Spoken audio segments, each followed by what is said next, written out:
mecanismo bioquímico que se produce para que la sal no pueda entrar en la célula cuando hay exceso de azúcar. A ver, Javi, por lo que entiendo de la pregunta, está un poquito rara, pero a ver, adentro de la célula sí hay sal, pero existe mucha menor cantidad que afuera de la célula en proporción. Y eso sigue siendo, el mecanismo bioquímico es ósmosis. Hay otro mecanismo fisiológico, no es tan bioquímico, es fisiológico, que se llama bomba sodio-potasio y es lo que mantiene esa diferencia. Ahora, el tema con el azúcar es que el cuerpo suma azúcar, aminoácidos algunos, sobre todo el producto del metabolismo de la proteína, que es urea, y la sal, y ese total aporta ósmosis. Entonces, eso es ósmosis. Si quieres saber más de eso, aparte de que puedes volver a ver las clases de ósmosis, quien quiera, hay un libro de fisiología médica que hoy también les voy a hablar de él porque voy a citar un par de cosas de ahí, y hay un capítulo de equilibrio hidroelectrolítico y pueden revisarlo ahí porque cuando empiezan a hacer preguntas ya muy técnicas, porque me encantan, pero no hay espacio para algo tan profundo, si es que entendí correctamente la pregunta. Entonces, bueno, pueden ir a ese libro, es súper amable, es muy fácil, es Fisiología Médica Guyton, y ahí tienes este capítulo. Y si no, pues vuelven a hacer la pregunta y la vuelvo a contestar. Luego, Francisca Pilar Martínez, ¿cuál es la relación que genera el nivel de cetonas en la orina y el pH de la misma? ¿Puede ser la causa de que no se eleve el pH al tomar bicarbonato? ¿Cuáles serían los valores deseados o recomendables de cetonas en la orina una vez que estamos dentro de la cetosis de forma regular? Francisca, esta pregunta la voy a contestar en la clase 18, que vamos a hablar de cuerpos cetónicos y de dieta cetogénica. Le voy a dedicar mucho tiempo a esta pregunta, o a estas varias, ¿no? Carlos Huerta, si el bebé no se alimenta por el cordón umbilical por medio de la sangre de la madre, ¿cuál es el nutriente que alimenta al bebé durante la gestación? Si la leche materna no le nutre al bebé una vez que ya nació, entonces ¿qué lo nutre? Ah, ok, ya entendí. Carlos, el bebé solamente se alimenta por el cordón umbilical, pero no es por medio de la sangre entera de la mamá. Hay una barrera que separa las células de la madre y muchas de las inmunoglobulinas de la madre y del bebé. Se separa. Entonces el bebé sí se nutre a través del cordón umbilical, de los nutrientes que vienen de la sangre de la madre, pero la idea es que no se mezclen las sangres. Son cosas diferentes. Ya que nace el bebé, lo que les trato de explicar, porque les trato de generar impactos para esto es, si tú, para humanos las cosas son muy confusas porque nos hemos alejado mucho de la naturaleza. Y entonces ya no tenemos una referencia sencilla porque tenemos mucho ruido, digamos. Lo que yo trato de hacer, como para quitar ese ruido, es no observar solo humanos, sino ir a otros animales. Entonces, cualquier mamífero que observemos, el que sea, no importa el mamífero, todos los bebés mamíferos comen exactamente igual que sus padres. Es así de fácil, ¿no? O sea, ¿qué observamos? Pues que si la comida de un mamífero herbívoro, una vaca, es pasto, pues el bebé va a comer pasto, no es como que le den un pasto especial al bebé, ¿sí? Si vemos lobos, pues los lobos comen carne, los bebés comen carne, no les hacen papilla, ni les dan cereales, ni les dan fruta, ni otra cosa, ¿me entiendes? Es exactamente igual para todos. La cosa está, este invento de que los bebés tienen que comer muy diferente a sus padres es humano y no tiene base biológica, ¿sí? Tiene una base mercadológica, pero no tiene una base biológica. ¿Cuál sería el motivo por el cual una especie debería de tener una nutrición diferente de bebés y de grandes? No hay una lógica. Tenemos que comer lo mismo que comen nuestros padres. Lo que nos pasa a nosotros los humanos, les veo la cara como que esta idea está rara. ¿Les hace rara o les hace lógica? Porque a mí me parece muy obvia. Les estoy diciendo como de, ¿no me suena? Te estoy diciendo la lógica natural, no te estoy diciendo que no comas las cosas que te gustan. Para eso la clase de ganas. No, o sea, ¿cuál es la lógica de que nos dicen que a los bebés, en medicina se llama lactación? Eso es cuando le quitamos la leche materna al bebé y le incorporamos nuevos alimentos a los bebés. En medicina, cuando te enseñan a lactar un bebé, es un desastre, es una cosa complejísima. Hay libros y cursos enteros de esto, de tienes que empezar con tales granos y luego irle sumando esto y no le puedes dar proteína a un bebé porque casi casi lo matas y eso te tienes que esperar y la carne es después y primero. Unas locuras y no hay una lógica biológica para esto. Y ya, al principio, cuando yo empecé a lactar más un año, me daba miedo, ¿no? Y entonces tuve alumnos que tenían así como que eran muy kamikazes, ¿no? Que se aventaban. Entonces un gran amigo mío, que le gusta mucho la comida y es muy sanguíneo, tuvo a su bebé hija primero, antes de hacer el sistema, y luego a su segundo hijo ya haciendo el sistema, fue a cazar venado en México, vive en Guadalajara. Regresó de cazar venado, le dio la chuleta a su bebé, tenía un mes, 2 meses de edad. El bebé sin licuar, sin nada, cogió la chuleta y se puso a comer la chuleta. Punto. Y yo así, oye, pero no se la licuaste o algo. No, pues así con las sencillas, el güey es un. Ya, ya. ¿Sí me entiendes? O sea, les ponía, porque antes lo que les mandaba era la levadura, perdón, las algas, ¿no? La espirulina y la clorela y eso, y tenían espirulina, no sé si han olido espirulina, huele horrible, y sabe peor. Pues les daba espirulina a sus hijos y luego les daba queso azul, hijo. Sí, o sea, no hay esta cosa rara de que los bebés tienen que ser todo tan complicado. Entonces la regla es los bebés tienen que comer lo mismo que los padres y desde lo antes posible que puedan comer lo mismo de los padres, mejor. Y ya sé que contradice todo lo que nos han dicho, pero voltea a ver la naturaleza. Entonces, oye David, ¿me estás diciendo que mi bebé tiene una semana y le puedo dar carne? Sí, eso estoy diciendo. Pero le das la carne con la leche materna. Ahora, lo que te recomiendo es que esa carne la licúes y que tenga un poco más del caldo y lo hagas como el suerito y si le quieres sumar a eso el queso azul y un poco de vinagre y hacer una papillita, perfecto. Ya le estás metiendo más microorganismos y todo lo que necesita comer. Si a eso le quieres sumar un huevo, ya tienes alimentación perfecta para el bebé, ya está, ya no le, ya está. Y entre menos variedad le des al bebé, mejor nutrición. Hijo, debería dedicarle una clase a esto por la cara que están poniendo. Sí, sí, o sea, también les traumó un poco. Este sí fue como, fue gol como al inicio del partido, fue sin querer, así como, ¡pum! Gol. Oigan, ¿entienden la lógica de esto? Enseñan un animal que tenga alimentación diferente, un mamífero que coma completamente diferente. Ustedes han visto el oso de, no, antes de que le puedas dar salmón a mi osito le tenemos que dar verduritas y fruta y... No, no hagas eso. Nosotros sí, pero es una idea muy moderna, obviamente ligada al comercio. Bueno, ya les digo, ¿no? ¿Sí se entendió? Los bebés no necesitan comer muy diferente, nada de eso. Y sí, la leche materna ayuda a tener flora intestinal, esa es la función, punto. Nutre poco. No es el alimento perfecto, porque está esta idea que como si la leche fuera un alimento perfecto, no lo es. Es un alimento más o menos, porque no es su función. Otra vez vete a la naturaleza. Si los grandes comen, pues que el bebé coma. Entonces la función de la leche no es sustituir el alimento, es preparar el sistema digestivo para la flora intestinal. ¿Sí? No es sustituir el alimento. Pero bueno. Luego hay otra pregunta. ¿Cuál es la diferencia en el proceso de fermentación entre cerveza y el pan? Por ejemplo, ¿qué hace que unos cereales sí los podamos tomar y otros no? Entonces no se puede consumir cualquier clase de cereal que esté fermentado. Entonces ahí, Rafael, esa es muy buena pregunta. Es, todos los granos hacen daño. Todos. El único que parece ser que no hace lo que hacen los demás, y no estoy seguro por qué, tiene que ver con su anatomía, y no porque venga de México, es el maíz nixtamalizado. Estos maíces transgénicos, otra vez, no son buenos. Pero no es que, o sea, comer maíz o comer tortilla nixtamalizada en México, criollo, es una idiosincrasia mexicana y está bien en México. No es que tienes que comer eso en otras partes del mundo, para nada, porque no es un buen alimento. ¿Sí? Pero no hace lo que hacen los otros. O sea, las enfermedades verdes, te lo voy a poner sencillo. Si una persona se curó de enfermedades verdes y tú le das tortilla, no le va a pasar nada. Si es una tortilla nixtamalizada de maíz criollo, está perfecto. Punto, hasta ahí. Luego, de los otros granos, todos generan un grado de enfermedades verdes. ¿Ok? La cerveza, pasan dos cosas con la cerveza. Entonces, en el libro de Cerebro de Pan, técnicamente no deberíamos de estar tomando cerveza. Prácticamente, fenomenológicamente, lo que he observado es que gente que seguía con enfermedades verdes, les quitamos pan, pasta, harinas y lácteos, se curan y pueden seguir tomando cerveza y de todas formas se curan. Esa es la observación, esa es la experiencia. Pero conforme más cerveza toma una persona, sí pueden aparecer algunos síntomas verdes en la piel y cosas así, o dolores articulares. Y entonces eso me hizo otra vez ponerme a cuestionar lo de la cerveza. Esto tiene que ver con la calidad de la cerveza. Entonces hay cervezas que no están filtradas y que además no están pasteurizadas y son artesanales. Esas no tienen el problema. Las muy industrializadas, al parecer, sí, me imagino que es por auxiliares en la fermentación, tiempos de fermentación que mantienen o que generan todavía un grado antigénico. Si tienes duda de esto o tuviste mucha intensidad de síntomas verdes, yo te quitaría el 100% de pan, pasta, harinas, lácteos y cerveza, y como bebida te dejaría el vino y el suero, y si quieres café. O, no sé, ¿sí? Pero sí te quitaría la cerveza. Ahora, también la cantidad es importante. No es lo mismo una cerveza artesanal el sábado que estar tomando 6 cervezas todos los días y no de tan buena calidad. Entonces, ese es el tema ahí. Y sí es porque hay una diferencia en la fermentación en los tiempos. Acuérdate que el pan ya casi nunca se fermenta, en general, pan industrial. Y luego si me dices, oye, pero un pan fermentado técnicamente haría menos daño que todos los otros, pero no para que se coma a diario, y esto es después de habernos curado.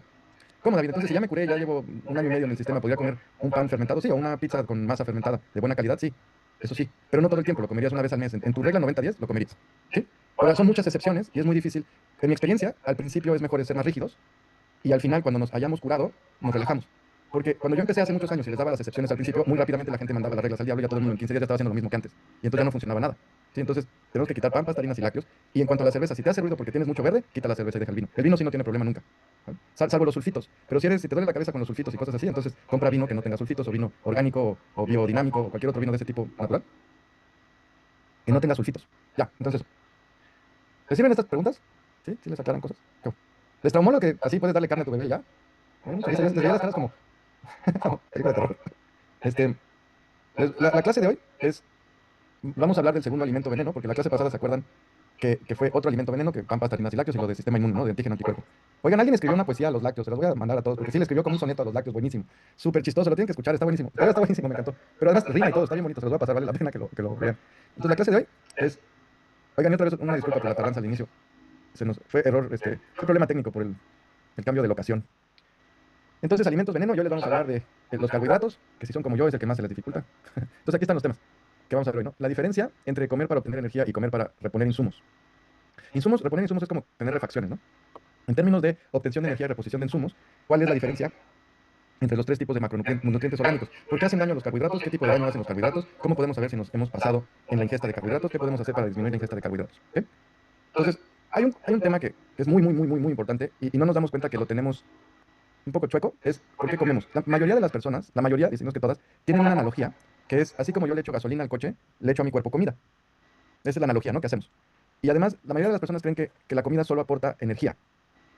Y eso está rotundamente mal. Esto nos va a confundir mucho a la hora de entender qué comer y por qué comer y cómo comer. La aporta energía, perdón, pero no es lo único que aporta. ¿Sí se entiende esto? O sea, si yo te preguntara por qué comemos, la mayoría va a decir energía. Pero no es lo más importante de la comida, no es lo más importante. Obtener energía de la comida es lo más sencillo. Obtener repuestos, eso es lo complicado. Por lo tanto, lo importante de la comida no es la energía. Además, si yo como ahora, la energía que me da esa comida no la voy a tener accesible hasta mañana. Entonces, si yo quiero energía inmediata, porque voy a hacer algo que requiere energía ya sea física o mental, entonces lo mejor es que no coma. Porque hay un proceso por el cual pasa mi cuerpo para sacar los nutrientes de lo que como, no es inmediato. Entonces, estas prácticas de deportistas de antes de hacer ejercicio, comer un montón, no tienen, o sea, van a lastimarte. Ya sé que se hace mucho y sé que es un tema delicado y sé que esto está completamente al revés de lo que dicen en gimnasios, sí, pero no tiene fundamento y vamos a hablar más de eso en la cetosis. Pero ahorita lo que quiero que se entienda es, no comemos para obtener energía únicamente y la energía no se obtiene inmediatamente y no es lo difícil de la nutrición, no es importante. Siempre va a haber energía, no siempre va a haber nutrientes. Es totalmente diferente. ¿Sí? Entonces, vamos a entender por qué comemos y de eso es una buena parte de la clase de hoy. Entonces, ¿por qué comemos? por necesidad y por placer. Ahora sí es importante poner la parte de placer porque pues sí, comemos por placer y eso es real, es uno de los placeres de la vida, real, y eso hay que tomarlo en cuenta. Tenía yo un amigo muy querido en México, un psicólogo con el que estudié constelaciones familiares, y él era muy chistoso, y era un sanguinote de estos comelones, ¿no? Y entonces lo pusieron a dieta, en aquella época yo todavía no tenía esto muy desarrollado, y entonces le dieron una dieta normal de lechuga, ¿no? Y entonces él comía mucha carne, y le digo, oye, Miguel, ¿y cómo estás con tu dieta? Y dice, pues mira, ya bajé unos kilos, pero nunca he estado más encabronado con la vida, porque le quitaron un placer y es verdad, o sea, también tiene un efecto eso, ¿no? ¿Qué necesitamos de la comida? Por favor, tengan esto muy presente cuando pienses en comida. La comida aporta energía, pero también aporta repuestos para tu cuerpo, refacciones. Una refacción es algo que se consume y que tienes que reponer. ¿Qué serían refacciones en tu coche? Pues las llantas, ¿no? O cambiarle los discos a los frenos, o antes cuando eran los viejitos que les teníamos que cambiar la banda de no sé qué, ¿no? No sé, el carburador y cosas así. No, cambiarle el aceite al coche, esas son refacciones, repuestos, ¿no? De mantenimiento, nada que ver con la energía. En tu casa igual, hay cosas que le dan energía a tu casa y hay cosas que reponemos como repuestos. No todo es energía.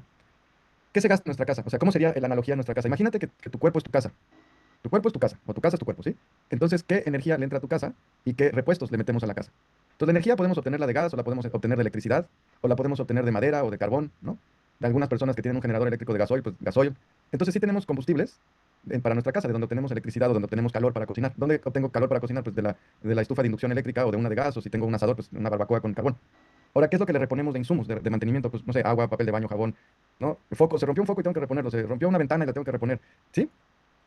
Ahora, si nada más pensaras en energía en tu casa, no tendrías comida para tu casa, no tendrías insumos, no tendrías jabón, no tendrías cómo reponer cosas que se rompen. ¿Sí me estoy explicando? Tendrías para calentar agua, sí, tendrías para cocinar, sí, y no tendrías nada más. Porque tu casa no solamente consume para tener energía, necesita muchísimas otras cosas. Ese es el problema con ver la nutrición solo energía. No, y nos perdemos de la parte difícil de la nutrición de lograr, porque la de la energía es la más fácil de lograr, la más fácil. Pero muchas personas creen que están cansadas porque les falta comer algo, y eso es absolutamente absurdo. Es que dime qué vitamina tomo para... Y yo creo que a estas alturas ya entendieron por qué estamos tan cansados, ¿no? Estamos agotados por el desequilibrio hidroelectrolítico, y luego por la cantidad de alimento que comemos, y luego por la cantidad de daño con la que tiene que lidiar el cuerpo. Y luego estamos desnutridos porque comemos más de lo que podemos procesar. Ese es nuestro cansancio, no porque nos haga falta un nutriente mágico, pero estamos desnutridos. Ese es el problema de la nutrición moderna, exceso de una cosa que da energía y deficiencia de todo lo demás que nos da nutrición. Estoy hablando de nutrición aquí como hablar de repuestos. Entonces hay como para energía o como para nutrirme, reponer repuestos, ¿no?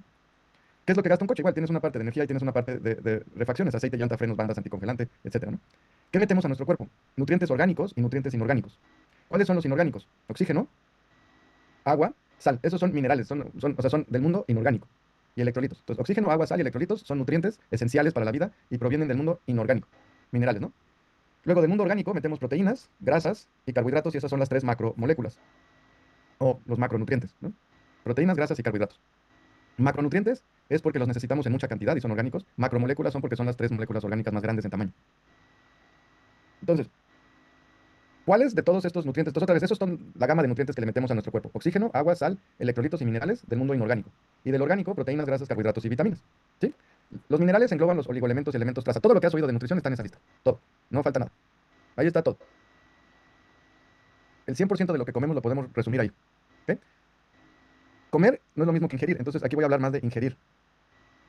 ¿Cuál es el nutriente esencial, el más importante para la vida? Exactamente. Oxígeno. Muy bien, Sagols. El nutriente más importante y más abundante, el nutriente esencial para la vida, es el oxígeno. ¿Sí? Y ese lo tenemos que consumir todo el santo día. Dormidos y despiertos, no paramos de consumirlo. Entonces, ¿cuál es el nutriente más importante para tener energía? Oxígeno. Punto. Ese es el esencial. Sin ese no hay vida. Ese sí. Pero es tan importante que el cuerpo ya se encargó de tenerlo siempre, si no, no estaríamos vivos. Entonces, de todos los nutrientes, ¿cuáles sirven para dar mantenimiento y cuáles sirven para dar energía y cuáles sirven para ambas cosas? Esa pregunta es fundamental si quieres entender nutrición. ¿Qué nutriente te sirve para tener repuestos? ¿Qué nutrientes sirven para tener energía? ¿Y qué nutrientes sirven para las dos cosas? Esa es una muy buena pregunta para la nutrición. Y nos ayuda a meternos en la cabeza que no comemos solo para energía. Entonces, mantenimiento. ¿Ok? ¿Cuál es el más importante, más importante, más importante de mantenimiento? 70% agua y sal. Y ese es el suero. 70% de lo que reponemos, que se consume, agua y electrolitos. Y eso ya lo cubrimos con el equilibrio hidroelectrolítico. Pero eso es lo más importante en cuanto a mantenimiento. Por eso el daño que traíamos antes, porque estábamos lastimando el mantenimiento de equilibrio hidroelectrolítico. Por eso el nivel de daño. Porque había un gran desequilibrio en electrolitos. Ahora, de los 30% de repuestos sobrantes, una parte viene de proteínas y otra de grasas y otra de vitaminas, que son aminas vitales. ¿Ok? Ahora, fíjate que no está ahí, en los macronutrientes. ¿Qué no está? Ya me sentí como un programa de niño. ¿Puedes tú identificar quién no está de nuestros amigos? Grítale a la tele. Exacto, muy bien. Ahora, ¿cuáles dan energía? 70% oxígeno. Quiero que veas la cantidad de oxígeno que consumes al día para que entiendas que es un nutriente esencial e importante. Usamos 2.000 galones de oxígeno al día, que son, o sea, casi 2.000 galones, son 7.570 litros de oxígeno al día. 7.570 litros. Una locura eso. Una cantidad bestial de oxígeno, porque es el nutriente más importante. Ahora me creen que es el más importante para la energía del cuerpo. Pues sí. Oye, ¿qué me tomo para tener energía? Pues aparte de respirar, la verdad es que lo que tragues, porque mira, grasas, proteína y carbohidratos. ¿Ven cómo no es importante de dónde saco energía?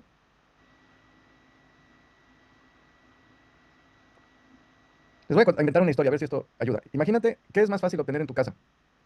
Em, ¿Agua potable? ¿Electricidad? ¿O reponer el maldito foquito que se fundió de la lámpara alemana que te trajeron para el dolor de articulaciones, que es un foco infrarrojo? Es muy fácil obtener agua para tu casa. Es ridículamente fácil obtener electricidad, salvo que pase como pasó la otra vez y estamos todos preocupados, pero vamos a hablar de eso. Es muy fácil obtener electricidad, ¿no? Muy fácil, es muy fácil obtener agua. Pero encontrar el maldito foco es especial para la lámpara alemana que te trajeron para eso va a ser un dolor de cabeza. Eso es lo que siente tu cuerpo. Todo lo que le metas te va a dar energía. Por lo tanto, eso no es un problema. Y eso nunca jamás es el motivo por el cual estamos enfermos. Pero es lo único que se habla en nutrición. Es ridículo. Nunca va a ser un problema. ¿De dónde vas a sacar energía? Traga lo que se te pegue la gana. Métete con los ojos cerrados al súper, cállate encima de algo y cómetelo, te va a dar energía. Ahora, necesito reponer la coenzima que me está enfermando porque mi cerebro no tiene una coenzima porque nací en un lugar, quién sabe qué, y mis papás son vegetarianos y nunca me dieron. Ese va a ser un problema. Ese sí nos va a enfermar. El nivel de desnutrición de grasa que tenemos hoy en el sistema nervioso, ese sí es un problema que nos va a enfermar. La falta de aminoácidos en la dieta moderna, eso sí nos va a enfermar. No es falta de energía, es falta de repuestos. Por eso, hablar de energía en la nutrición es ridículo. Y la forma en la que hablamos de energía en la nutrición son calorías. Ya les expliqué. ¿Se acuerdan de otra clase de calorías? Calorías no tiene realmente nada que ver.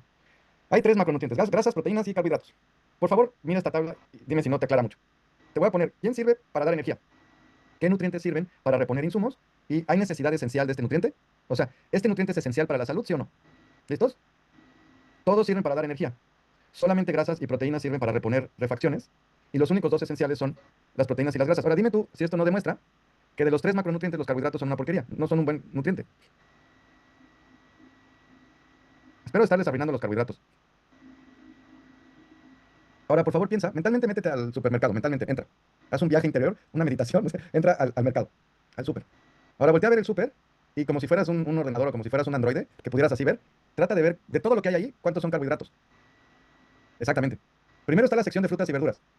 Carbohidrato, carbohidrato, carbohidrato, carbohidrato. Después tenemos una sección de cereales, carbohidrato, carbohidrato, carbohidrato, carbohidrato. Después tenemos lácteos, carbohidrato, carbohidrato, carbohidrato, carbohidrato. Después tenemos líquidos de diferentes tipos. La gran mayoría, carbohidrato, carbohidrato, carbohidrato, carbohidrato. ¿Sí? Muy poco de lo que está ahí adentro va a ser proteína y grasa, muy poco. La gran mayoría de la industria de alimentos, la gran mayoría de la industria de alimentos son carbohidratos. ¿Sí? Ahora tú vas con el nutriólogo, la nutrición que te manda, ¿qué cantidad es carbohidrato? La mayoría. Pero esta es la locura, esta es la tabla que resume la locura de hacer eso.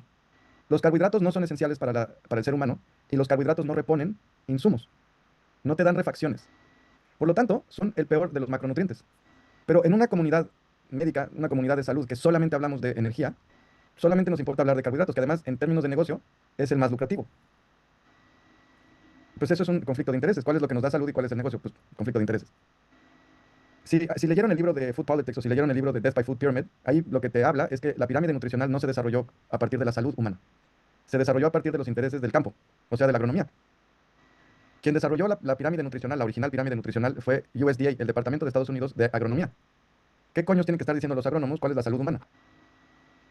O sea, no fueron los médicos, no fueron los nutriólogos, no fueron los suizos que lo investigaron en la época, que fueron los que dijeron, estas son las primeras guías de nutrición oficiales para la humanidad. Era completamente al revés de lo que terminó siendo la pirámide nutricional. Y ellos sí investigaron. ¿Y qué dijeron? Carne y grasa. Esa fue la conclusión. Oigan, ya después de investigar un montón, llegamos a lo mismo que llegaron los chinos, y llegaron los árabes, y llegaron los griegos, y llegaron los prehispánicos, y los africanos, y toda la demás gente que ha venido antes. Misma conclusión. La dieta humana es carne y grasa. Y cosas fermentadas. Y no hay que estar tragando tantas veces al día. Eso no construyes una economía con eso.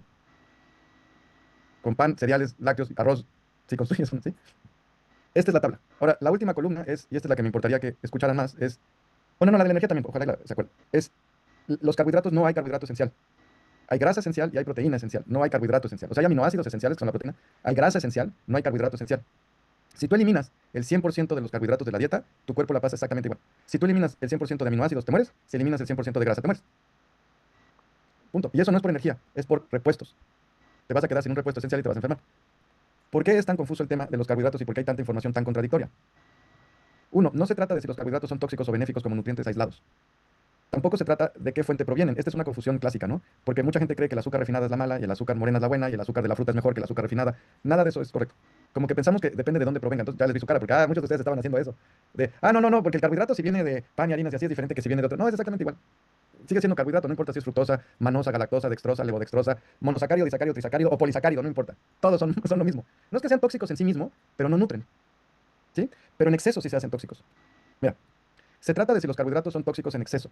No se trata de que si los carbohidratos son tóxicos como nutrientes aislados y no importa de qué fuente provengan. Lo que sí importa es que si en exceso son tóxicos y en el contexto ya de la nutrición humana. ¿De qué depende el exceso de carbohidratos en la dieta? Simplemente del consumo de grasa. Ese es el problema. Ahí es donde está el tema. Mira, por ejemplo, una persona comer 100 gramos de carbohidratos de fuente natural es tóxico. Si comes únicamente los 100 gramos de azúcar, no es tóxico, porque probablemente tu cuerpo los use y no sobren. Pero si consumes otros 100 gramos de grasa, vas a tener un exceso y el exceso es el que se hace tóxico. ¿Sí? El consumo de grasa es opcional según lo aprendido del pH, la bilis y la flora intestinal.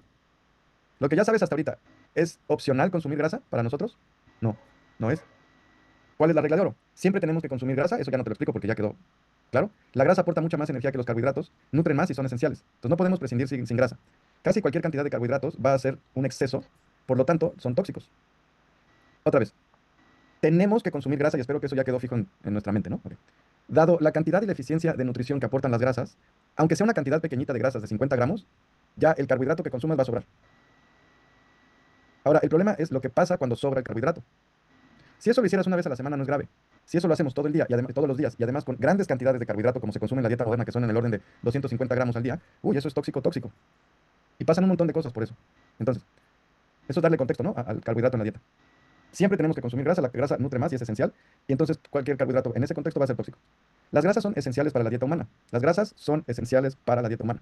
Los carbohidratos son tóxicos en la dieta humana en esa cantidad. Entonces, ahora empieza, creo yo, a hacer sentido la idea, ¿no? Mira, 100 gramos de grasa aportan 9 kilocalorías por gramo, por lo tanto, 100 gramos de grasa aportan 900 kilocalorías.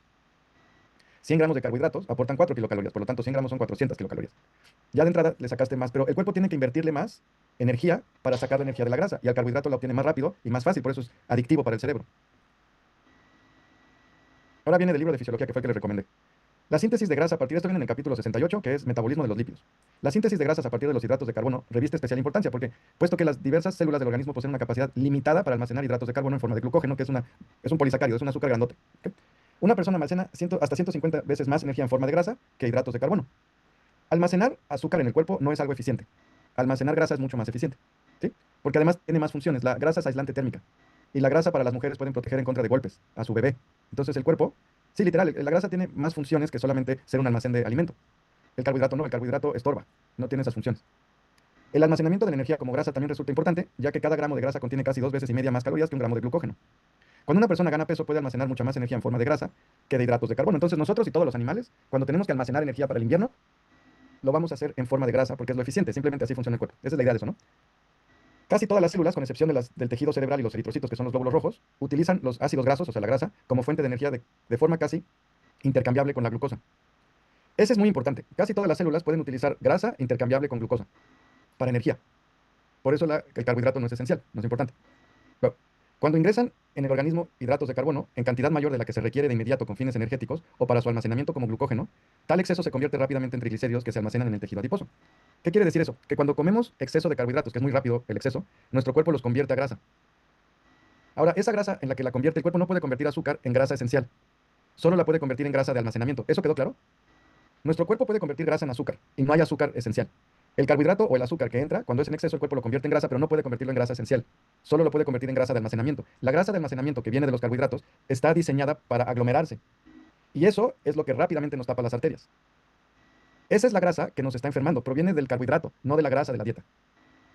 Ahí está el problema, pero cuando hacen análisis, si yo quiero hacer el caso en contra, porque tengo mi panadería y porque tengo mi sembradío de mangos y quiero hablar mal de la carne, ¿no? Porque de chiquito mi papá se enojaba, me agarraba a chuletazos y tengo un trauma en contra de la carne, ¿qué es lo que voy a decir? Que lo que nos enferma es la grasa. Pero no voy a decir que es la grasa que viene del carbohidrato de la dieta. Voy a decir grasa. Y entonces la gente se imagina que es la grasa de la dieta, no es esa. ¿Y sí? ¿Sí se está entendiendo la idea?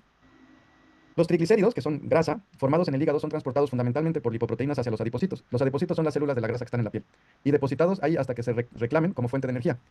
Esa cantidad de grasa en la sangre, dependiendo a lo largo de los años, es lo que va formando la placa arteriomatosa, la que da los infartos y los eventos vasculares y la que nos tapa las arterias, la que lastima el corazón es esa. Es la grasa visceral también. El exceso de hidratos de carbono en la alimentación ahorra grasa.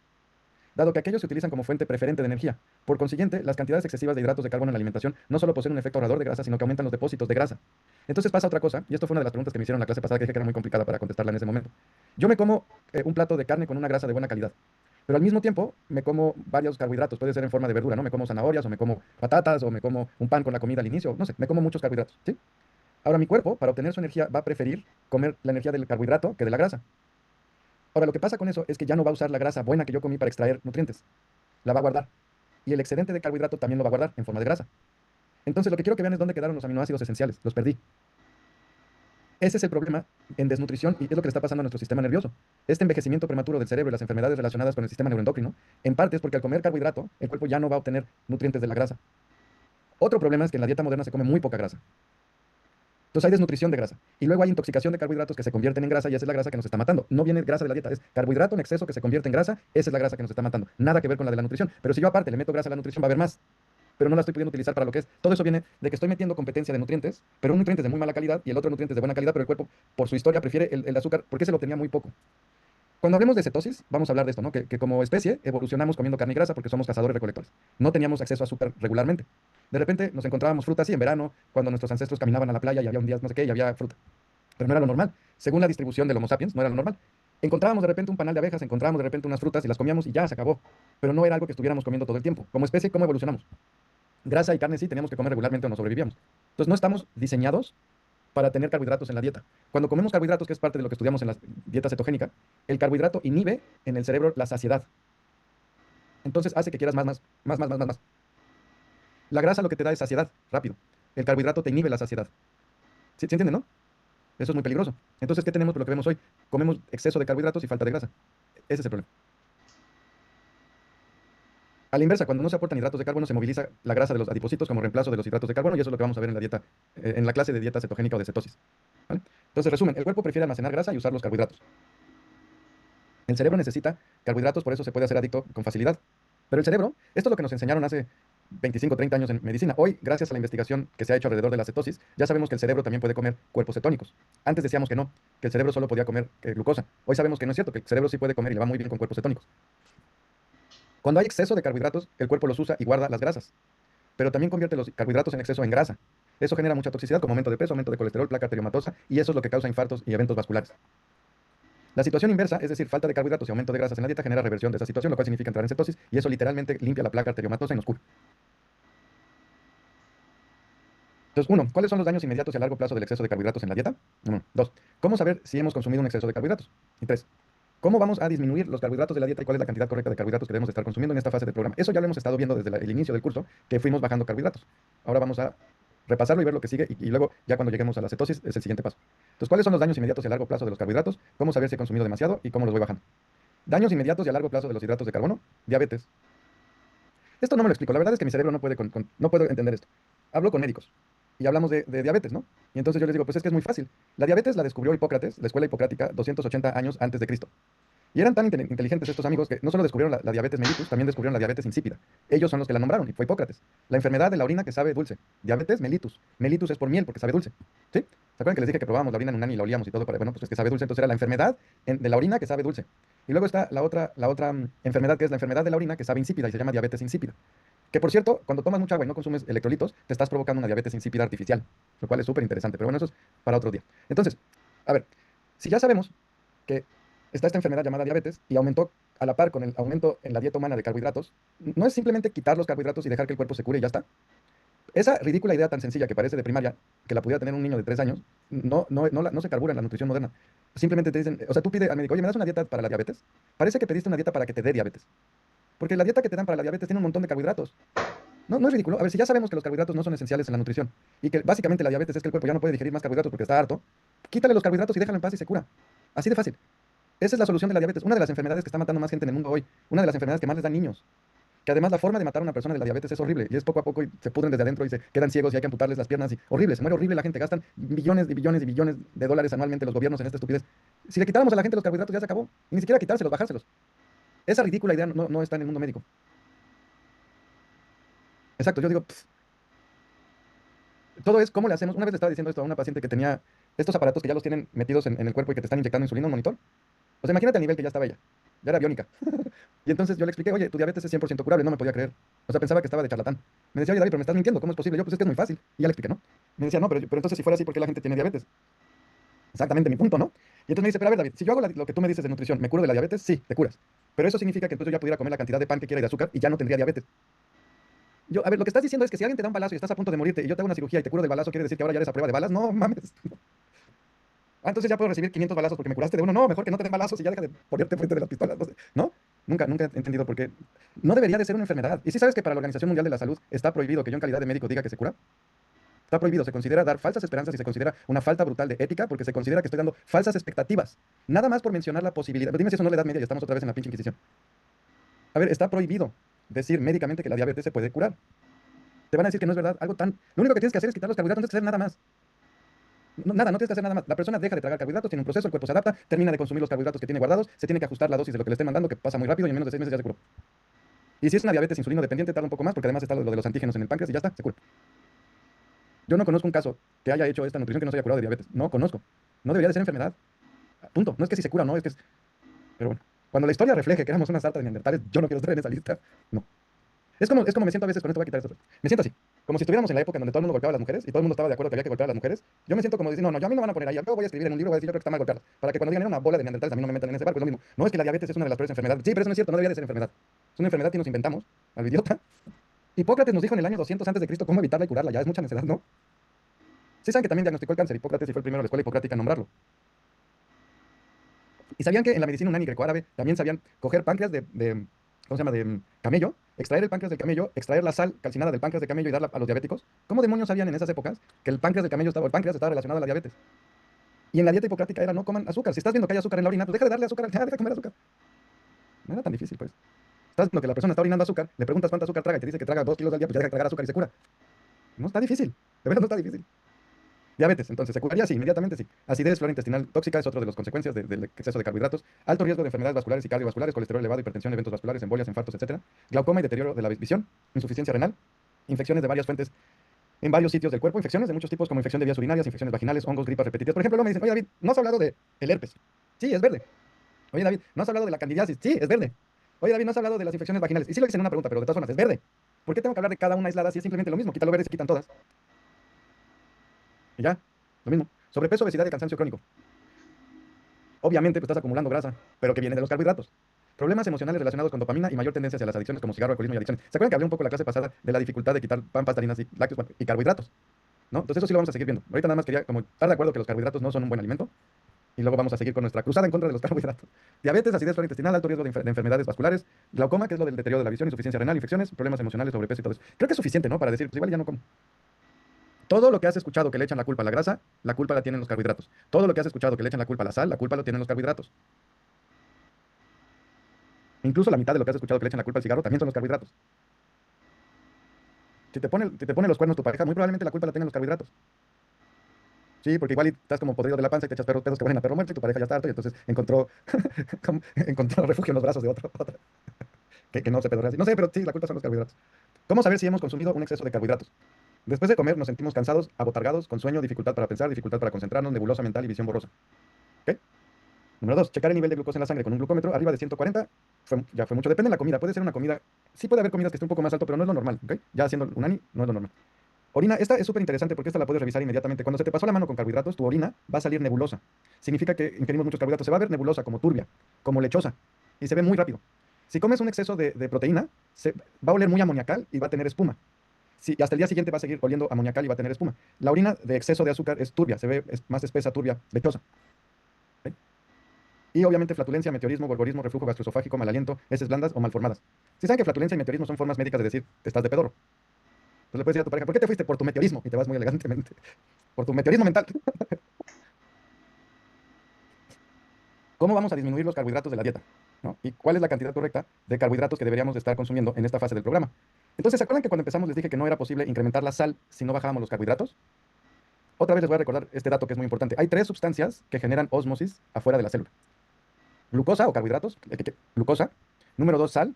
Y número 3, urea. La urea y el ácido úrico es lo que le da el color y como el olor a la orina. Y proviene generalmente del metabolismo de la proteína, de cualquier fuente. Entonces, si yo consumo arriba de 100 gramos de azúcar al día, es imposible que yo pueda incrementar la proporción de gramos de sal por litro de líquido. Y esto fue un misterio para mí durante muchos años porque yo le trataba de decir a mis alumnos y pacientes que incrementaran la proporción de gramos de sal, pero no estaban pudiendo. Luego les daban los síntomas de la sed mala. Ya saben la sed mala, ¿no? Si se acuerdan. Cuando le incrementas y te da sed, que te tomas suero y te da más sed y entonces tienes que tomar agua para cortarla. Esa es la sed mala. Y esto era como si hubiera un bloqueo que no entendía. Cuando empezamos a quitar los carbohidratos, se desbloqueaba. Si tú no estás pudiendo con el incremento de gramos de sal por litro de líquido, lo más probable es que te estés comiendo muchos carbohidratos. Lo más probable es que todavía tienes ventanas grandes y que estás comiendo varias veces al día. Es lo más probable. La otra posibilidad es cuando se les pasa la mano con la carne. Entonces, a veces lo que nos pasa es que nos pasamos de entusiasmo con la carne, porque nos dicen que hay que comer carne, y decimos, uy, comemos desayuno, comida, tentempié, cena y, ¿no? Monchis, carne, carne, carne, carne, carne, carne. Eso no es bueno, eso le pesa mucho al riñón. Sí, la carne está bien, pero no para nada podemos comerla a diario, ni 2, 3 veces al día. También le pone un bloqueo al incremento de gramos de sal por litro de líquido. No como el bloqueo de los carbohidratos, pero sí también lo hace. La diferencia en la orina es espuma, te pasaste de carne. Nebulosa, te pasaste de azúcar. Ahora, también puedes contar tus carbohidratos y lo más probable es que estés arriba de los 70 gramos que les recomendé. Entonces, ¿cómo fue hasta ahorita? ¿Qué es lo que se supone que hemos hecho? Inicialmente, en las primeras clases les dije que fueran suavemente bajando los carbohidratos hasta llegar a 100. Después de eso íbamos a oscilar entre 70 y 100. ¿Se acuerdan? Ok. Después de eso íbamos a estar alrededor de 50, pero todavía no en cetosis. Eso es lo que sigue. Porque alrededor de 50 ya vas a estar a veces en cetosis y a veces no. Alrededor de 70 vas a estar en una cantidad baja, pero todavía no en cetosis. Esto depende de tu actividad física, de tu talla, de la época del año y todo lo demás. Estoy súper haciendo generalizaciones. Ahora, la única manera que tenemos real de saber si ya bajó lo suficiente para entrar en cetosis es que haya cuerpos cetónicos en la orina y eso es con las tiras reactivas. ¿Ok? Y eso lo vamos a ver en dos clases. Esta es la clase 16. En la 18 vamos a hablar todo acerca de la cetogenia y vamos a hablar de cómo reconocer si ya estamos en cetosis. Entonces ya, estar en cetosis quiere decir que tu consumo de carbohidratos es el correcto. Punto. Ahorita estamos acercándonos a ese momento, eso es todo. Nos estamos aproximando a ese momento. ¿Sí? Entonces, como vimos en la clase 9 en el mapa verde, vamos a disminuir 10 gramos la ingesta de carbohidratos cada 3 días hasta llegar a la cantidad correcta, entre 50 y 70, sin cetosis todavía. Ya les repetía yo la clase esa, que si tú ya estás en cetosis, que te sigas en cetosis, que ya no entres y salgas. Pero si todavía no estás en cetosis, entonces no, quédate entre 50 y 70. Número 2, al disminuir los carbohidratos vamos incrementando la ingesta de grasa, pero nos detenemos antes de entrar en cetosis y ahorita ya tienes que estar monitoreando con tiras reactivas, pero no queremos estar en cetosis todavía. Si ya estás en cetosis, ya, pero si no, todavía no. Luego, todavía no queremos entrar en cetosis porque estamos esperando a que el cuerpo esté listo y eso depende del equilibrio hidroelectrolítico. No queremos darle tantas, o sea, cada uno de estos cambios le da mucho poder al cuerpo de curarse. Y ustedes dicen, bueno, pero entre más me curo mejor. Sí, pero no puedes curar todos los frentes al unísono. No tienes, es un proceso muy, muy intenso. Entonces tenemos que terminar de la intensidad del equilibrio hidroelectrolítico para que ahora el cuerpo pueda dirigir sus recursos a la parte de limpiar la grasa, la placa arteriomatosa y hacer un cambio metabólico tan importante como ese y regresar a su flexibilidad metabólica. Ahora, los que saben de qué estoy hablando de flexibilidad metabólica, en Unani no buscamos flexibilidad metabólica. Se logra porque se logra, pero no la buscamos. Buscamos estar permanentemente en cetosis 80-90% del tiempo, porque eso nos mantiene, nos hace más longevos. Y si estás en cetosis y de repente te sales 10% del tiempo, vas a tener la flexibilidad metabólica sin problema alguno. Entonces, no es algo así que hay que meterle mucha energía por eso. 4. En el caso de la diabetes, estos simples cambios ya pueden resultar en una disminución de la necesidad de ingesta de fármacos o incluso una remisión. ¿Qué quiero decir? Nada más con hacer eso te curas la diabetes, que insisto que no debe ser enfermedad. Ridículo que sea enfermedad, pues. Entonces, vamos a ir bajando, nos vamos a quedar entre 50 y 70, no queremos estar todavía en cetosis. Al disminuir los carbohidratos, vamos incrementando el consumo de grasa. Eso es lo que va a empezar a ejercitar el motor metabólico del cuerpo. Es muy importante, es como irlo estirando. Se monitorea con las tiras reactivas. En el caso de la diabetes, nada más esto ya puede generar un cambio tal que probablemente ya tu médico necesite quitarte o bajarte la dosis de hipoglicemiante y tal vez nada más con esto ya se te cure la diabetes. Depende de qué diabetes es y cuánto tiempo llevas y todo eso. Pero sí es posible que pase así. ¿Vale? Entonces, la clase 18 vamos a ver metabolismo y cetosis. Vamos a estudiar todo lo necesario para entrar en cetosis, gripa cetogénica, síntomas, tiempos, etc. El tema de la adicción de los carbohidratos y la relación emocional que tenemos hacia los carbohidratos la vamos a tratar en la clase 23, que es una clase muy interesante de sabores relacionados a las emociones. Es súper interesante eso. En Unani vemos sabores y emociones como lo mismo. Es decir, cuando tú preparas un alimento, la parte de sabor que le pones es como la personalidad del alimento. Es como ponerle emociones al alimento. Y depende qué emoción le pongo al alimento es la que me hace falta o la que estoy buscando. ¿Sí? En una cultura como México, India, en donde se come mucho chile, hay una necesidad de papá. En lugares donde el chile es como que tomas un chile y ya, decimos en México que les da la venganza de Moctezuma, como va un alemán a México y se come un taquito con un poco de salsa y ya tiene diarrea, es porque ya tiene suficiente de esa energía marcial, marcial, picante, no necesita más, le va mal. Como acá en España, que comen un poquito de chile. O sea, algo que te dice un mexicano que no pica, pica. Y no es solo cultural, también es individual, ¿no? Entonces, fíjense que no me di cuenta del tiempo y terminamos muy temprano, así que la media hora que queda, si tienen preguntas, pueden hacerlas de lo de ahorita. Pero a ver, alcen la mano. Queda media hora, así que van. No sé cuántas logre contestar, si alzan la mano 20 y contesto dos, es media hora. No estoy prometiendo contestar todas, nada más estoy prometiendo la media hora. Y otra cosa, si me hacen preguntas muy, muy, muy, muy individuales, los voy a dirigir con su asesor, porque no da tiempo de así muy, muy, muy individual. A ver, Judith. Hola David, Ahí está. es un placer poder hacerte esta pregunta. Hace un tiempo, no tiene nada que ver con el tema de hoy, pero hace un tiempo que tengo esta duda, que Araceli me había dicho que era importante preparar el suero en 1 litro de agua porque tiraba más. Yo lo estaba preparando siempre en una botella de 1,5 litros, ¿Cómo que porque tirabas más? como que jalaba más, esa era la palabra, a nivel electrolítico. No entiendo. No Eso importa es lo que, cuánto. que ella me explicó. Yo siempre preparaba el suero en 1,5 litros, con las proporciones acordes. Yo en ese momento estaba en 8,5 gramos, creo, no recuerdo bien. Entonces preparaba acorde al 1,5 litros, le ponía su proporción de sal de 8 gramos por litro. Y ella me Sí, o sea, dijo que, le ponías a litro y medio 12 gramos. claro, exactamente. Pero ella me dijo que debía empezar a preparar ese suero en una botella de litros, porque cambiaba. No, o sea, voy a hablar con Araceli a ver qué se refería, pero Ah, ok, no, bueno, por eso yo decía, ¿por qué cambia? No, no no hay entendía ningún. qué está pasando a nivel químico, que no estoy entendiendo, porque me parecía raro. No, Bueno, o sea, voy a preguntar porque igual hubo ahí falta sí, de comunicación, pero seguramente, sí, sí. no, Pero el está tema bueno. es, sí, o sea, si te quieres preparar medio litro, te preparas medio litro. Si te quieres, yo me preparo en medio litro, o sea, le pongo 7 gramos de sal a medio litro de agua mineral y ese es mi suero. Bien, perfecto. Buenísimo, muchas Ajá. gracias. Sí, no, eso, y además depende del año, la época del año en la que estás y todo eso, o sea, no. Ok, Mientras gracias. mantengas la proporción, ¿vale? Perfecto, bien. Este, Andrea, hola. ¿Hola? Bueno, mira, tenía dos dudas. Una es que cuando has hablado de la orina turbia, no puede ser, también me dijo de que sacase arenilla de estar limpiando por el gramaje de sal. Como sea una duda, porque yo la tenía turbia y no sabía ahora si era. Porque Sí, cuando bajábamos. Dime, perdón. perdón, dime. No, que cuando bajaba los carbohidratos sí que sentía que enseguida me sentía un poco mareada, como entrando en cetosis, entonces estaba más en 70, 80, pero quizás era por limpiar, porque estaba en 7 de sal. Aunque en 7,5 de golpe me dio mucha sed y no podía sostenerlo, y volví a bajar a 7. Esa era una duda, y si quieres te digo la otra y así ya no te interrumpo. Bueno, No, no, te contesto esta. vale. Hay varios tipos de turbio. Lo que pasa es que cuando apenas lo estamos aprendiendo se pueden confundir. Hay una turbidez de la orina que es por carbohidratos, hay una turbidez que se llama debridación celular.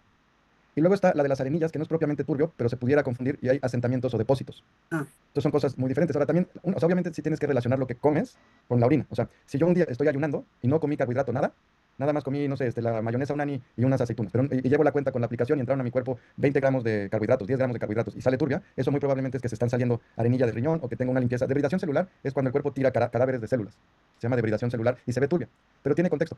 En una de las clases, cuando ya nos acercamos hacia el final, hay clases donde van ustedes a aprender a interpretar, les hice un compendio de síntomas para que tengan como una referencia rápida de qué me está diciendo mi cuerpo con mis síntomas. ujú. ¿Sí? Pero Sí. bueno, te la estoy adelantando de ahí, es eso. No, y luego tenía una duda, porque sí que tengo muchos amigos que sus hijos pequeños están con diabetes, ¿no? Y me preguntaba, como te decías que no había una herencia genética, ¿cómo puede ser un niño tan pequeño que quizás no tiene una historia de alimentarse de carbohidratos tan larga como para tener un síntoma tan fuerte? Y eso es lo que no me costaba entender. Me fascina esa pregunta, se las dije en la clase de los antígenos y de los lácteos. A veces la madre consume tantos lácteos que en su leche materna ya vienen antígenos, que cuando el bebé ingiere la leche de su madre, esos antígenos se van a su páncreas y empieza a atacar y ya no produce insulina desde ahí. Luego súmale a eso, que sí le dan carbohidratos, aunque sea muy chiquito, y luego súmale que igual y la madre también tenía un desequilibrio hidroelectrolítico, entonces el niño ya empezó con una eficiencia súper baja, diabetes.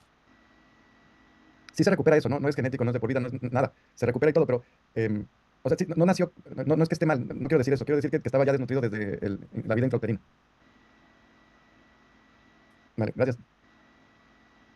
Antonio, Hola, sí, buenas tardes. ¿cuál es? Había hecho la pregunta la vez pasada, pero bueno, se pasó. Está relacionada con la diferencia entre la glucosa y la fructosa en este sentido. En todos los azúcares, ¿sí? Entra siempre glucosa y fructosa. Este, ahora, también se inyecta la glucosa sola, en dilución, en la vena, con lo cual significa que es energía que va directamente a la sangre.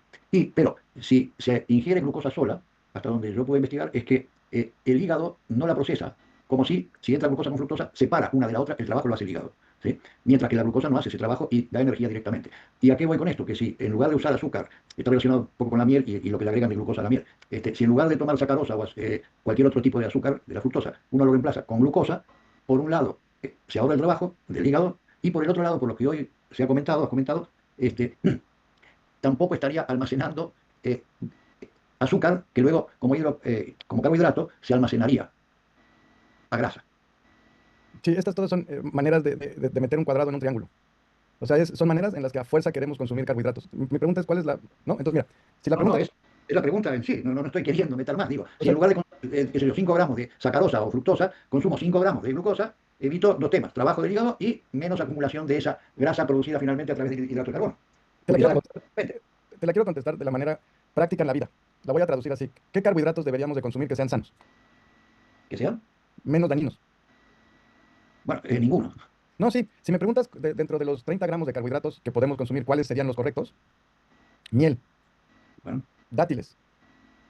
Tiene que ver con lo que dices, pero ya tomando en cuenta cantidades y así, pero no están refinadas y la miel además tiene un montón de otros nutrientes. O sea, la miel, si dentro de la nutrición unani, si tú ya llegaste a estar en cetosis y dentro de tus gramos de carbohidratos consumes miel, ahí la miel sí te está ayudando nutricionalmente, siempre y cuando no te salgas de la cetosis. ¿Sí? sí, lo que sí es esto, que en lugar de usar azúcar en la práctica todos los días, ponerle una cucharadita de azúcar a un café con leche, le pongo miel o glucosa, que es lo mismo que la dextrosa, que se usa mucho, el glucorín, por ejemplo, se usa mucho en los deportistas para recibir energía Ajá. Lo rápida. que, Sí, lo que yo te recomendaría es, en lugar de la refinada, sea cual sea, uses la miel y ya está. bueno, ¿Sí? Hay una cosa que les quiero explicar a este grupo que yo creo que para la próxima clase que tiene que ver con investigación científica, que creo que les va a servir mucho, pero Lo iba a hacer en esta clase, pero quise contestarle las otras preguntas y mejor para la próxima clase. ¿A qué voy? Tu pregunta, para contestártela, necesito sacar esquemas de vías metabólicas de cómo se metabolizan los carbohidratos, y esas investigaciones a veces las hacen tan aisladas que las sacas del contexto de lo que pasa en el cuerpo y son muy confusas. Y por eso, si ves, estoy evitando contestarla bioquímicamente porque nada más voy a confundir y aburrir, porque son vías metabólicas de lo que me estás preguntando, Antonio, que se interpretan de maneras muy parciales y llegan a conclusiones basadas en metodologías parciales, no lo que hace el cuerpo. Por eso no me encanta. ¿Sí? Sí, una sola cosita. A mí me surgió esto a partir de lo siguiente, que he visto en digamos, una publicación tuya que hablabas de una miel pura X, ¿sí? Incluso creo que fue como una especie de guía, no recomendación. Vale. Entonces, como esa miel, la mayoría de las mieles, todas incorporan glucosa, eso lo sé por distintos lados, comprobado. Digo, bueno, sin ser una miel tan pura, si tiene glucosa, no le hace nada. O sea, la miel es más nutritiva y tiene más elementos que la glucosa, por supuesto, ¿sí? Tiene otros, pero el que tenga además glucosa pura, agregada, no me cambia, tengo menos miel, pero no me voy a hacer problema por eso. Es una simplificación de la cosa. Arrancó por ahí el razonamiento. Y luego sí, seguir ganando, pero nada más. No. Sí, o sea, la solución fácil es los carbohidratos que usamos, que nos van a nutrir, que sirven, los que usamos, que pueden estar buenos, particularmente miel de abeja, buenísimo. Y luego número 2, dátiles, porque tienen más nutrientes, pero hasta ahí, todo lo demás, ya, como en bioquímica sirve si te gusta, pero ya, nivel nosotros aquí, no, ¿vale? Gracias, Antonio. Muchas Joan. Vale, ahora ok, ya Hola. desactivar el mute. Bueno, gracias por la oportunidad de poder preguntarte, David. Era una pregunta que es más que nada una curiosidad, aunque sí que es verdad que es a título personal, pero bueno, si ves que tiene sentido académico responder, pues adelante. Es por el síndrome de Raynaud, que entiendo que es causa verde. Es entender qué es lo que se lastima en el cuerpo, o sea, dónde se están adhiriendo los antígenos que el cuerpo está atacando y lo está lastimando en el caso del síndrome de Raynaud. En síndrome de Raynaud, ¿en dónde se están pegando los antígenos? Sí, que es la parte, porque si hablamos de artrosis, artritis, entiendo que es las articulaciones, el Sí. caso de Raynaud, que es una mala vascularización a nivel de las extremidades, Sí, con el paso del tiempo. sí, en el endotelio de los capilares y en diferentes partes de las capas de la piel. ¿Sí? Vale, en los propios capilares es una cosa local, digamos, local en las propias... Sí, porque Raynaud, si tú estás parado en el frío, estás a, no sé, menos 5 grados, te da síndrome de Raynaud por una vasoconstricción extrema. Pero lo que llamamos Raynaud cuando ya se hace autoinmune es exactamente el mismo fenómeno de baja vascularización, pero en un clima normal. Pues eso es disminución del calibre. Entonces, la disminución del calibre, ¿por qué da? Pues porque a nivel del capilar está habiendo un daño, o lo que rodea al capilar hay un daño y lo está disminuyendo el calibre. Vale, gracias. Vale, eso. Jorge Romero. Ya te abrí. No. Sí, sí, Ahora sí. sí, Claro, sí. no me dejaba activarlo. Buenas tardes. Buenas tardes. Una preguntita muy sencilla. El agua de mar contiene absolutamente, se supone, todos los minerales de la tabla periódica. Yo vivo en una isla y se hace sal en la isla. Entonces, ¿esa sal se supone que tengo que añadirle también el yodo? No, ya está. Tú, al estar a nivel del mar, aunque no me lo creas, si tú inhalas, ya metiste a tu cuerpo yodo. O sea, Vale, lo que pero pasa es que tú vives en una isla, nunca va a haber deficiencia de yodo en una isla, porque si tú comes del mar, yodo. Tomas agua, yodo. Respiras, yodo. O sea, no vas a tener una deficiencia. Tú ves agua de mar, la evaporas, ahí va a tener. O sea, no hay ningún problema. El yodo se metió a la sal por las personas que vivían lejos de litorales, que es donde veíamos médicamente el bocio hace muchos años, pero nunca jamás hubo bocio a nivel del mar, no existe. Por Vale, eso que se me dio cuenta de que tenía que ver con el yodo. es que me resultaba, porque voy aquí al Polario en Lanzarote y no está catalogado en un lado, donde me lo encontré fue un supermercado así de chiripa. Es como si tú vivieras no sé, en Noruega, en el norte, en el círculo ártico, en el norte de Canadá o en lugares muy oscuros, que en todos lados encuentras vitamina D para compensar la falta de UV. Pero eso no lo vas a encontrar ¿qué te digo? En Marruecos, en las Islas Canarias. Ahí donde estoy. ¿Tú quién demonios va a tener falta de vitamina D ahí? Pues nadie. Es exactamente igual. Eso es muy local. Ok, gracias. Esa sal está maravillosa, absolutamente maravillosa. O sea, si tú tienes sal ahí, está increíble. Gracias. ¿Dónde vives, perdón? ¿En qué isla? Ahí ya te abrí el audio. Lanzarote. Ah, ok. Wow, qué bien. Bien. Vale, gracias. Cuando quiera ya Sí, gracias. Sí. Cuando estudié el PER, una de las cosas que quiero hacer con el PER, nada más con el puro PER puedes ir de Barcelona a Mallorca, puedes ir de Barcelona, ¿no? Esos viajecitos ahí están buenos. Están buenos. A ver si ahora en verano o en otoño que haga menos calor. Vale. Alex. Bueno, David, muchas gracias por permitirme hacerte esta pregunta. Mira, justo vengo de estar con Eric y de hecho una pregunta parecida, pero creo que es adiante hacerla porque creo que puede haber más personas que están en una situación como la mía. Y es en relación al punto, dulce, que hay cuando estamos bajando los carbohidratos y nos situamos en esa frontera de llegar a la cetosis, ¿no? ¿Qué me ocurre a mí? A mí lo que me ocurre es que entro con un estado de on-off. O estoy en cetosis o estoy dependiente de los azúcares. Es decir, o siento esta necesidad del azúcar para obtener esta energía rápida, o ya estoy acogiendo de las cetonas. Entonces, cuando me he colocado en este punto intermedio, en esta frontera, que es como que estoy en terreno de nadie. Entonces, yo no sé cuál sería el de los dos terrenos el más adecuado por no tener una gripa, ni tampoco saltarme el sistema, ni tampoco estar dependiente de los azúcares. Qué buena pregunta. ¿Qué cuántos años tienes? 34. Entra en cetosis y ya quédate.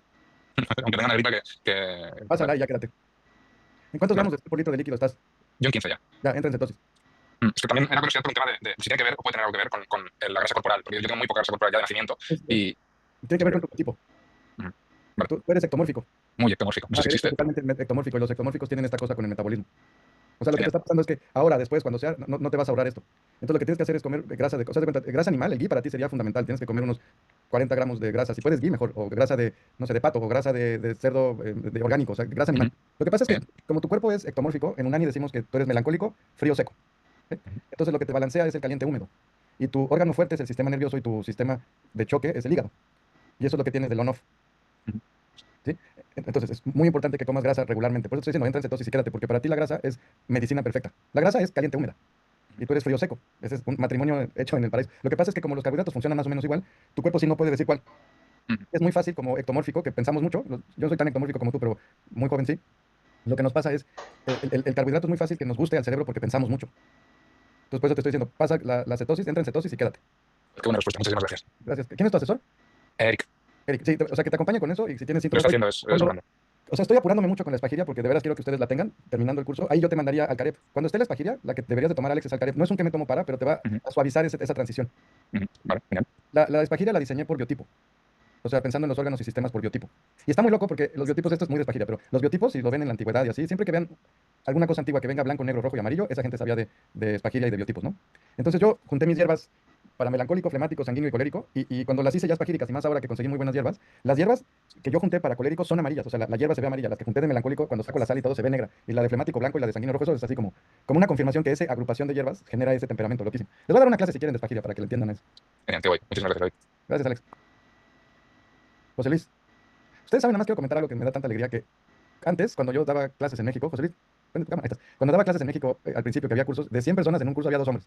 Y uno era un mandilón, que fue con su mujer por mandilón, por quedar bien con ella y ya no. Y ya después de algunos años empezaron a llegar unos cuantos y llegaban y literal una vez uno me preguntó, uno gordito, oiga, ¿es usted el doctor David Duarte? Sí. ¿Y es usted el que recomienda comer carne y tomar tequila? Sí, entonces sí estamos bien. Le dije, oigan, si es aquí, vénganse, y entraron como 5 hombres y veía todos los compadres. Pero no había hombres. Y es maravilloso ver un curso de nutrición y salud que haya ya muchos hombres, ¿saben? No sabes qué alegría me da, porque no era algo que, yo creo que por lo de que comer carne y tomar vino y cerveza, pero no me importa, hay cada vez más y eso me encanta. Entonces ahora que muchos hombres han alzado la mano, me da tanta alegría ver que, ¿no? Entonces, qué alegría. José Luis, pregunta. Espera. Ahí está. Hola David, ¿qué tal? Oye, pues, bueno, referente al tema que estamos ahorita comentando, que comentas que deben de ir bajando los carbohidratos. ¿Cómo debemos ir subiendo las grasas, digamos, para llegar hasta dónde las grasas, hasta los carbohidratos, pues ya vamos bajando? ¿Cómo vamos subiendo grasas paulatinamente? Qué buena pregunta. O sea, la grasa que vamos a comer depende de tu nutrición, que sea de alta densidad o densidad media. La grasa está en las dos. ¿Te acuerdas que la carne tiene grasa y por lo tanto es de densidad alta y ahí ya está? Y luego está la de densidad media, que es el grupo que hablamos, ¿no? Que tiene grasa animal, que tiene la mayonesa unani, que tiene aceitunas, que tiene los frutos secos, todo eso. Entonces, si yo estoy, por ejemplo, este es carbohidratos y este es grasa. Entonces, si yo estaba en 70 o 100 de grasa y estaba en 20 de, perdón, en 70 de carbohidratos o 100 de carbohidratos, 20 de grasa, el siguiente paso es 70 de carbohidratos, 50 de grasa. Cuando lleva 50 de carbohidratos, 70 de grasa. Es un poco tratar de hacer esto, ¿sí? Ok. ¿Hasta dónde sería vamos a llegar de Cuando grasas? tu orina tenga cuerpos cetónicos, ya sabes que estás bien. Cuando tiene muchos cuerpos cetónicos, ya te pasaste y le bajas. Te vas a orientar con los cuerpos cetónicos en la orina hasta que ya entiendas cómo se siente tu cuerpo y ya tengas un ritmo. Te va a guiar los cuerpos cetónicos en la orina. Es un parámetro tan importante que no lo dejamos a la suerte. Ok, muchas gracias, David. Gracias. Buena pregunta. Pero eso está en la clase de cetosis, dentro de 2 clases. Tomás García. Tomás. Gracias. David, hola. Hola. La convención nos dice que las frutas tienen muchas vitaminas y minerales, y tú nos comentas ahora que no aporta el insumo, o sea, la bajaste a cero. Un poco, desarrolla, por favor, un poco Ya les di varias clases de esto. O sea, si tú dices mucho, si tú conoces una fruta que tenga una vitamina o un mineral, para que realmente nos nutriera a los humanos, tendríamos que comer kilos. O sea, cada vez que hice este experimento, ¿no? Entonces yo decía, a ver, la manzana tiene tal vitamina o tiene tal mineral, perfecto, ¿cuánto necesito yo? Tanto necesitaba comer 15 kilos, 20 kilos, 30 kilos. Entonces eso no es viable, porque la lógica es, las frutas y las verduras son animales, perdón, seres vivos, mayoritariamente de agua. Y evolutivamente están muy lejos a nosotros. Entonces, la cosa con la nutrición que hay que entender es que si yo como un animal cercano a mí evolutivamente, nos parecemos y por lo tanto es mucho más fácil que me nutra con poquito. Si yo como algo muy lejano a mí evolutivamente, como una planta o una fruta, necesito comer mucha más variedad, más cantidad, y lo más probable es que no tenga los nutrientes que mi cuerpo necesita. Esa es la lógica que obviamente no existe hoy en día. Porque lo que les trato de explicar es, oye, ¿la fruta tiene sistema nervioso? No. ¿La fruta tiene huesos y hígado y cerebro? No. ¿La fruta tiene músculos y tiene sangre y tiene sistema endocrino? No. Pero yo sí, la vaca sí. Entonces, si yo me como la cebra o la vaca, o me como el herbívoro o la cabra, o me como el pato, todos esos son animales que sí, evolutivamente estamos muy cercanos. Ya somos, muchos de ellos son mamíferos, son vertebrados y son animales. Su composición, cómo están hechos, bioquímica y la mía, son muy parecidas. Pero con una planta hay muchísima distancia evolutiva, mucha, está muy lejano. Son seres que tienen una gran cantidad de agua, son fotosintéticos, eso cambia toda la lógica, su sistema digestivo es la composta en la tierra en la que viven, no tienen sistema nervioso desarrollado, endocrino, por lo tanto su variedad de aminoácidos es muy lejano al mío. Lo que necesita y lo que yo necesito no están cercanos. Entonces, para que me nutra, me va a nutrir de muy pocas cosas, muy poco. Entonces, no son alimentos realmente. Y eso lo puedes aplicar a cualquiera de los macronutrientes en esos alimentos, no nutren. ¿Sí? Vale, gracias, David. Espero que te haya contestado, Tomás. Gracias. Está muy bien. Judith. ¿Es déjà vu o sí? Ya te entendí. Ah, sí. Ahí está. Tengo dos preguntas re importantes que hace mucho tiempo las tenía en la cabeza. Una es con el tema del sistema. Nosotros entiendo que en este momento que estamos en la parte de curación, tenemos, o sea, está bien tomar mucho suero por día, pero lo que no entiendo es por qué luego continuamos con este estilo de vida de siempre tomar agua con sal. Cuando en la naturaleza vos ves una persona, no sé, en el medio de una isla, no va a estar con la botella con el suero. Entiendo que esa persona no tiene la vida moderna que nosotros tenemos y el acceso a todo el líquido que tenemos y a las bebidas que tenemos y a los alimentos que tenemos. ¿Puede estar relacionado con eso? Te lo voy a contestar usando a mi gatita. Sí. Mi gatita no toma agua. Punto. No toma agua. Y le pongo agua o le pongo suero. Luego cuando me estoy haciendo mi suero viene y le gusta con la patita, saca la sal y luego se la come. A veces, Sí. como que esa sí le llama la atención. Pero ¿por qué mi gatita no toma suero? Porque yo no le doy, la comida que le doy ya tiene líquido suficiente. Bien. Entonces, en el contexto natural, correcto, si fuéramos cazadores recolectores, el suero es la carne que me como, punto. Claro. Eso es lo que no nos damos cuenta. Si yo cazo una cebra y yo me como la cebra, no importa en qué término de la carne, pero vamos a pensar que me la como a punto, por lo menos tiene un 40% de humedad y ya tiene sal. Por lo tanto, me estoy comiendo proteína, aminoácidos, grasa, agua y sal. Dependiendo del clima en donde yo esté, probablemente ya sea suficiente. Ahora, el problema es que los humanos hacemos algo que no hacen los animales y es comer por placer. Claro. ¿Ok? Entonces, en el momento en el que queremos comer por placer, perfecto, pero hay que mantener equilibrio. ¿Sí? Entonces, por eso, la manera práctica, fácil de mantener ese equilibrio y poder tomarme un café o poderme tomar una cerveza. Tú no tomas cerveza para hidratarte, ni vino, Sí. ni café. Lo tomas por el efecto que te da o por el placer que te da. Ahora, el café lo que está haciendo metiendo líquido sin electrolito, pues hay que balancearlo. Pero cuando tú ya te curaste, ya eres veterano en esto, tienes un rango muy grande. Pero eso es algo que te vas a dar cuenta después de curarte. ¿Sí? Bien. O sea, yo puedo jugar con mi rango porque ya se me salió el agua del cuerpo. Perfecto. Y si yo, por ejemplo, me curo más, cuando me cure más adelante y como lo más parecido a como comería en estado natural, no necesitaría compensar tanto.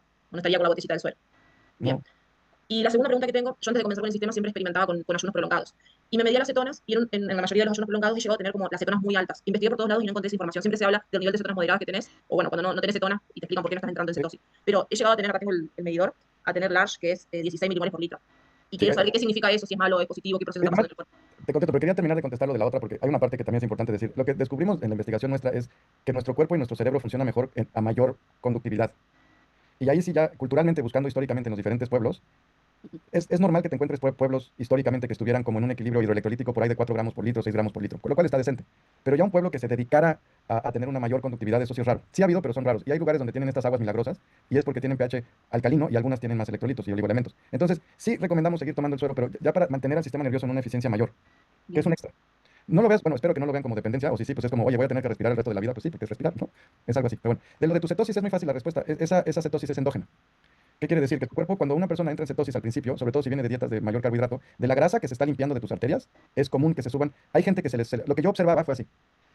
Cuando a la gente le empezamos a disminuir la nutrición y le quitábamos los carbohidratos y teníamos grasa ya correcta, tenían colesterol muy elevado en la sangre, o sea, en los estudios de sangre, y ese colesterol no venía de la dieta, venía de lo que se estaba limpiando de las arterias. Y ese fenómeno cambió a un incremento en la cetosis, porque ahí todavía no los metíamos en cetosis. Cuando yo aprendí a meter a la gente a cetosis, en esa fase ya no tenían colesterol elevado, ahora lo que tenían eran mucho mayor cuerpos cetónicos. ¿Por qué? Porque entonces tu cuerpo tiene cuerpos cetónicos endógenos que no estás consumiendo y se aumenta mucho en la orina, pero es porque tu cuerpo está metabolizando lo que tiene pegado a las vísceras y a las arterias. O sea que te estás curando y tu cuerpo se está consumiendo grasa de las arterias y sale en la orina. Ah, bien, entonces no es nada negativo, es al contrario, una limpieza. No, pero estas son de las que siempre les digo, cuando estés haciendo algo también como un ayuno prolongado para curarte, es cuando se hacen analíticas, es un cagadero, porque los médicos siempre lo van a entender lo peor posible y no saben que la gente se cura. Me rompe el corazón alguien que hace algo buenísimo para su salud, hace una analítica, le dicen casi que es que tu hígado tiene las enzimas altísimas y tiene la no sé qué, y tienes un perfil hepático de la chingada de viejito de 80 años y tienes esto elevado y esto bajo y esto no sé qué. En un mes estaría perfecto como quinceañera, pero asustan porque el médico no está acostumbrado a que nos curemos. Bien. Entonces, No, yo me asusté porque no encontraba estos valores por ningún lado. no, porque Investigué. no se juntan las dos, no hay. Sí, Yo eso lo analizamos muchos años, por eso te lo puedo decir así muy fácil, pero sí, no, me no. imaginé que has tenido muchos pacientes que les ha pasado, entonces. Y la diferencia, cuando empezaban con colesterol y luego cuando están en cetosis, que se incrementa la cetosis, la única, o sea, la hipótesis más viable es la que te estoy diciendo, porque luego cuando les hacíamos panangiografías, estaba limpia su placa arteriomatosa. Bien, bien. Yo hace 2 años que no me hago analíticas o 3, no lo recuerdo. Entonces, si ahora me hago una analítica, me va a dar mejor que más que nada el tema del Trata colesterol. después de que ya no tengas síntomas. Sí, O seguro si que sí, quieres ir a hacer como que te asusten como en la casa de los sustos, sí, Sí, bien, muchísimas gracias. Ya Bueno. no pregunto más. no te preocupes. Oigan, ya se terminó y le eché un poquito más, pero gracias y disculpen por la tardanza de la clase. Me dio muchísimo gusto verlos. Espero que les haya gustado la clase y esta diferencia de comer por energía o comer por insumos, súper importante. Sé que mucho de lo de los carbohidratos ya lo sabíamos, pero espero que ya haya quedado claro para todos cuál es el problema del carbohidrato, ¿vale? Y si no, pues ahí sigan haciendo preguntas. Nada, les mando que tengan bonita semana, que estén muy bien, nos vemos la próxima. Chao, chao.